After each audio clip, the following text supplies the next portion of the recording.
కామారెడ్డి పురపాలక సంఘం కార్యాలయంలో మున్సిపల్ శాఖ అకౌంటెంట్ రాములు సమయపాలన పాటించడం లేదు. మున్సిపల్ కార్యాలయానికి ప్రతిరోజు 12 గంటలు దాటిన తర్వాత ప్రతిరోజు వస్తున్నాడని, వచ్చి మళ్లీ ఏదో టైంలో వెళ్లిపోతున్నాడని ఆరోపణలు మీడియా దృష్టికి రావడంతో మున్సిపల్ కమిషనర్ రాజేందర్ రెడ్డిని మీడియా వివరణ కోరగా మీడియాతో మున్సిపల్ కమిషనర్ రాజేందర్ రెడ్డి మాట్లాడారు.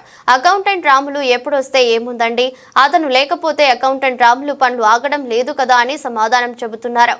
మున్సిపల్ కార్యాలయానికి ఎన్ని గంటలకు రావాలని అడిగితే అకౌంటెంట్ సెక్షన్ అనేది చాలా ప్రశాంతమైన వాతావరణంలో ఉండాలి కాబట్టి తన పని తను చేసుకుంటున్నాడని, అతను ఎప్పుడు వస్తే ఏంటి, మీకు వారితో ఏమన్నా పని ఉందా అని చెప్పడం చాలా విడ్డూరంగా ఉందన్నారు. సమయపాలన పాటించని మున్సిపల్ అకౌంటెంట్ రాములు పైన జిల్లా అసిస్టెంట్ కలెక్టర్ చర్యలు తీసుకుని సమయపాలన పాటించాలని ప్రజలు కోరుతున్నారు.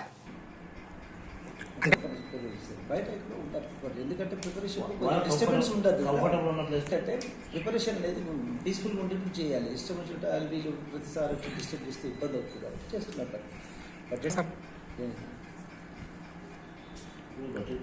వాళ్ళకి జనరల్గా అకౌంట్స్ ఆఫీసర్కి వేరే వాళ్ళతో ఏం సంబంధం ఉంటుంది? వేరే వాళ్ళతో ఏం సంబంధం ఉంటుంది అకౌంట్స్ ఆఫీసర్కి? అతని వరకు అతను చేసుకుంటే బాగుంటుంది. ఎంతమంది ఉంటారు? మళ్ళీ ఇంకొకరు ఉంటారు, ఇద్దరు ఉంటారు, ఇంకా ముగ్గురు, మొత్తం ముగ్గురు ఉంటారు, నలుగురు ఉంటారు. చేస్తారు. ఆయనకు వచ్చిన పని ఆయనే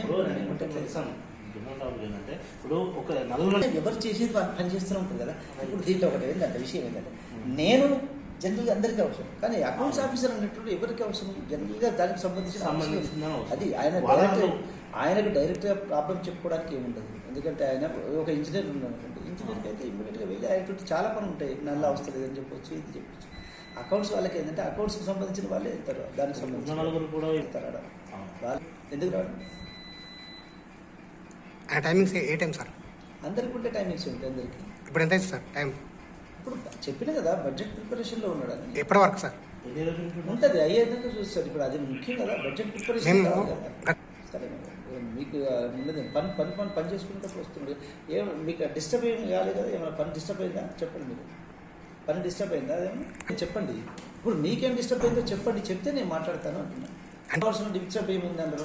మీరు అదే మాట్లాడుతున్నారు పదే పదే. ఇప్పుడు నేనేం అడుగుతున్నా, ఇప్పుడు ఆయన పని చేస్తున్నాడు అని చెప్తున్నాము. పని చేయకపోతే డిస్టర్బ్, ఈ పని ఏమన్నా ఆయన వల్ల ఇప్పుడు ఎవరికైనా జరిగిందా, అన్యాయం జరిగిందా? సొంత ఇంట్రెస్ట్ ఏంటి మీకు? ఫలానా వచ్చి నాకు ఈయన వల్ల నష్టం జరిగింది, అది ఇవ్వండి.